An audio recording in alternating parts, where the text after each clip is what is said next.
রবিবার গভীর রাতে নিউইয়র্কের লাগার্ডিয়া বিমানবন্দরে অবতরণের সময় এয়ার কানাডা এর একটি আঞ্চলিক জেট রানওয়েতে একটি ফায়ার ট্রাকের সাথে ধাক্কা খেয়ে এর পাইলট ও কো-পাইলট নিহত হয়েছে। এই সময় আরও বেশ কয়েকজন গুরুতর আহত হয়।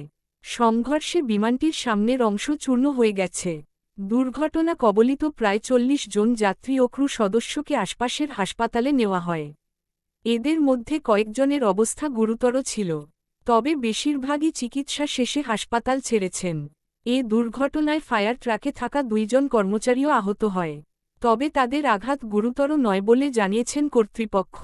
কানাডার মন্ট্রিয়ল শহরের প্রধান বিমানবন্দর থেকে যাত্রা শুরু করা ওই ফ্লাইটে ৭২ জন যাত্রী এবং ৪ জন ক্রু সদস্য ছিল।